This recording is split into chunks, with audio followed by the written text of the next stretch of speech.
কথা বলে শেষ করবো। দেখুন, দু চার কথা নয়, আমার বলার পরে আমরা একটা সমাপ্তি সঙ্গীতের মধ্যে দিয়ে আমরা অনুষ্ঠানটা শেষ করব।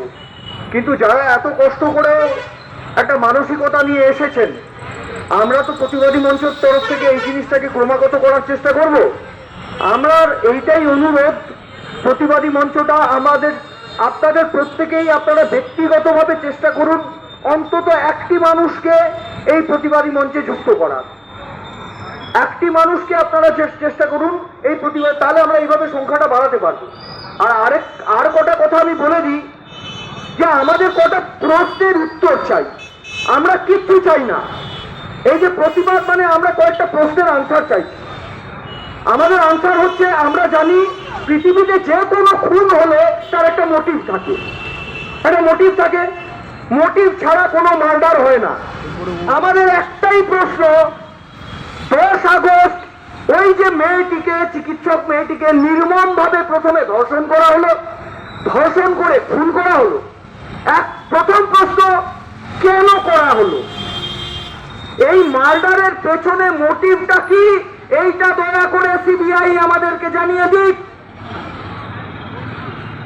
কারণ এমনি এমনি তো মারেনি, সে নিশ্চয় কিছু জানতো, সে নিশ্চয় কিছু বলতে চেয়েছিল, যার ফলে ভীত হয়ে তাকে অত নির্যাতন করে, কষ্ট করে, একটা কাঁচের টুকরো বা একটা ছুরির টুকরো তার পেটে ঢুকিয়ে দেয়নি, তাকে ভীষণ কষ্ট দিয়ে মেরেছে। এই কষ্টটা আমরা, আমাদের বুকটা মুচড়ে উঠছে বলে তো আমরা দাঁড়িয়ে আছি যে 4 জন আসুক, 5 জন আসুক, 2 জন আসুক। আমি তো আমার বিবেকের তাড়নায় যাবো, এই রাতে দাঁড়িয়ে বেড়াই তো কথার প্রশ্নগুলো। তো একটা প্রশ্ন হচ্ছে, এর মোটিভটা বলে দিন। এই মোটিভটা না জানা পর্যন্ত কিন্তু ভাই আমরা আসবো, আমরা প্রচার করব, আমরা মাইক নিয়ে ঘুরতে থাকবো। মার্ডারের মোটিভটা বলুন, কেন মেরেছেন? এটা হচ্ছে এক। দ্বিতীয় হচ্ছে, সিবিআই বলছে, এখানে কারোর মুখপত্র হয়ে, কোন রাজনৈতিক দল, কোন মঞ্চ, কারোর হয়ে বলছি না, আমি সিবিআই এর একটা কথাকে বলতে চাইছি, এই কথার উত্তর চাই। সিবিআই বলছে, যেদিন ঘটনা ঘটেছে সেদিনকে আরজি কর হাসপাতালের ক্যামেরার সিসিটিভি ফুটেজ ডিলিট করা হয়েছে। সেখানে নয়, টালা থানার ওসি কেন গ্রেপ্তার হয়েছিল? টালা থানার ওসির ক্ষেত্রে একই অভিযোগ, সে দেরিতে এফআইআর নিয়েছে, এটা তো ক্রিমিনাল অফেন্স, কিন্তু থানার সিসিটিভি ফুটেজ সে কেন মুছেছিল? কাকে বাঁচাতে চেয়েছে? সিসিটিভি ফুটেজ কেন মুছে হয়েছিল? খুনের মোটিভ এক, সিসিটিভি ফুটেজ মুছে দেওয়া 2।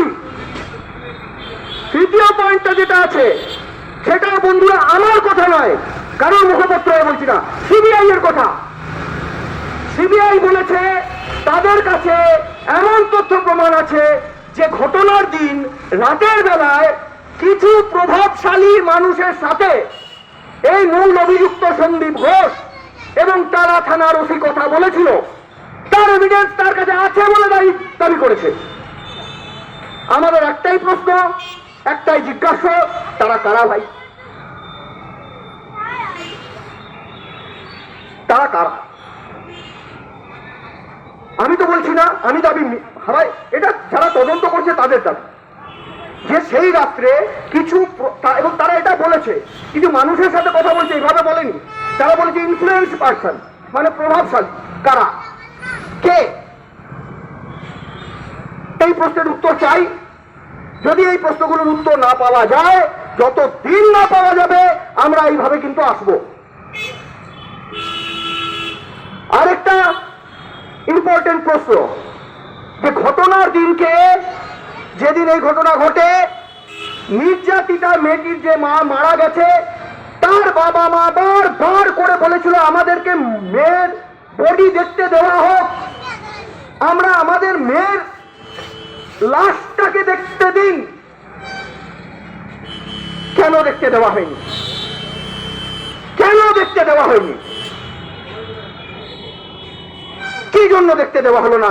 একটা মৃত মেয়ের মা বাবাকে তার মেয়ের লাশটা, কারণটা বলুন। আরেকটা যেটা আছে সেটা হচ্ছে যে সে সেই ঘটনার দিন রাত্রে বিভিন্ন হাসপাতাল থেকে, বিভিন্ন জায়গা থেকে কিছু বড় বড় চিকিৎসক, বিশেষজ্ঞরা ওই আরজিকর হাসপাতালের অকুস্থলে রাতারাতি দ্রুত পৌঁছায়। কেন গেছিল তারা?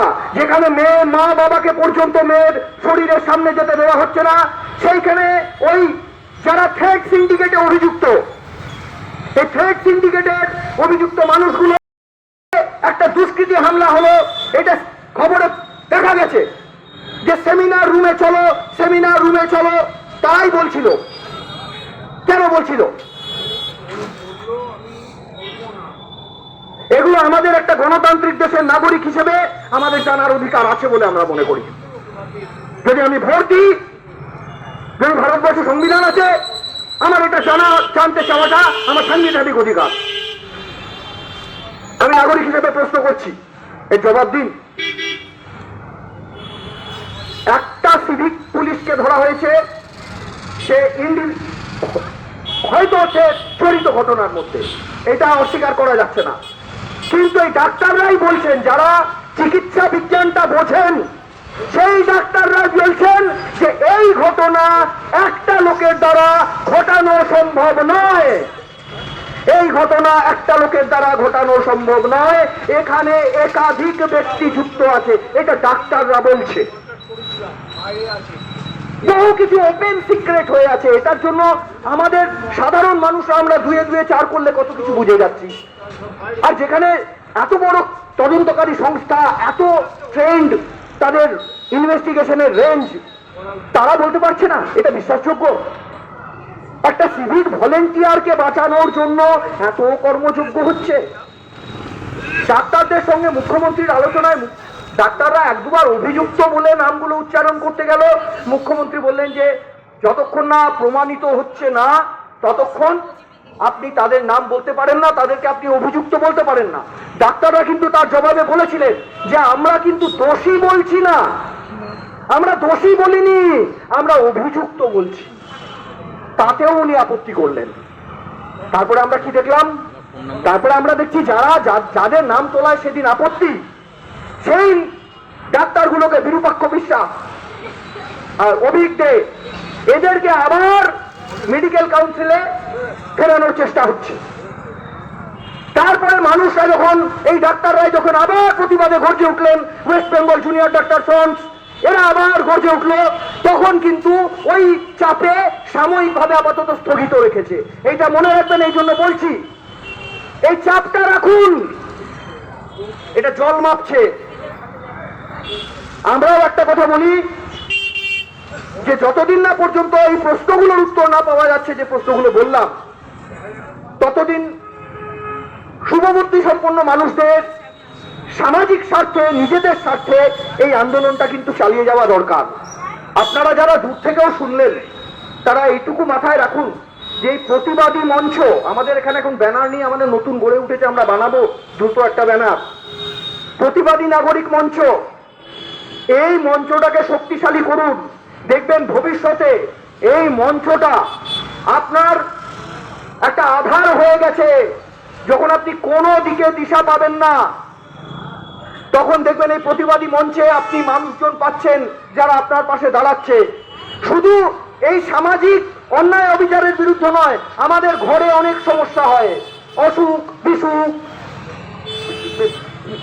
অনেক রকম সমস্যায় আমাদের মনে হয় আমরা একা, আমার পাশে কেউ নাই, আমি এখন একা কোথায় যাব? দু চারজন বন্ধু আছে, তাদেরকে কল করার চেষ্টা করি। তো কেন আমরা একটা বড় প্ল্যাটফর্ম তৈরি করব না, যেখানে একজন কেউকে খবর পেলেই অন্তত 30 জন 25 জন এসে হাজির হবে? আমরা একটা বড় পরিবার হয়ে বাঁচতে পারি না? এই স্বার্থে আমাদের সামাজিক হতে হবে, আমাদেরকে সামাজিক হতে হবে। এই প্রদীপ কাকুর কবিতাটা অনেক তাৎপর্য রাখে। প্রদীপ কাকু যে কবিতাটা বলেছেন, অনেক তাৎপর্য আছে কবিতাটা। আপনি নিজে সুখে থাকতে চাইলেই সুখে থাকতে পারবেন? এই কদিন আগে রূপনারায়ণপুর মার্কেটে কি হয়ে গেল? একটা নিরীহ ব্যবসায়ী, সে তার দোকানে সে কারবার করছিল, তার সঙ্গে এমন একটা ঘটনা ঘটে গেল, সে নিজে আহত হলো, তার শান্তি বিঘ্নিত হলো। তার মানে কি, যে সমাজ পঙ্কিল থাকলে আপনি কোথা থেকে আক্রান্ত হয়ে যাবেন আপনি নিজেও বুঝতে পারবেন না। আপনার দোষ থাকলেও আপনি সমস্যায় পড়তে পারেন, পড়বেনই। আপনার দোষ না থাকলেও আপনি সমস্যায় পড়ে যাবেন। সমাজ এমন জায়গায় চলে গেছে। তো কাজেই সংগঠিত হন, চেতনার বোধে সংগঠিত হন। উঁচু চেতু জাত পাত ধর্ম ভেদাভেদ ভুলে মানুষ হিসেবে সংগঠিত হন। কারণ আমরা নিম্ন মধ্যবিত্ত মানুষ, আমরা লোয়ার মিডিল ক্লাস। কোন নেতার ছেলে দাঙ্গায় মরে না। কেউ বিসিসিআই এর প্রেসিডেন্ট হয়ে বসে থাকে, তো কেউ আরো অনেক জায়গায় বসে থাকে। মরে আপনার আমার মতন ঘরের ছেলেগুলো, লোকগুলো। আমাদের সমস্যা চাকরি, আমাদের সমস্যা চিকিৎসা, আমাদের সমস্যা নিরাপত্তা, আমাদের সমস্যা সামাজিক সুস্থ সংস্কৃতি। এটা আমাদের ইস্যু। সবাই ভুক্তভোগী। এই ইস্যুতে আবার তুলুন, না হলে অন্ধকার থেকে অন্ধকারের আবর্তে খালি হারিয়ে যাবেন। আর ভুল জায়গায় শক্তি ক্ষয় করবেন, ভুল জায়গায় শক্তি ক্ষয় করবেন।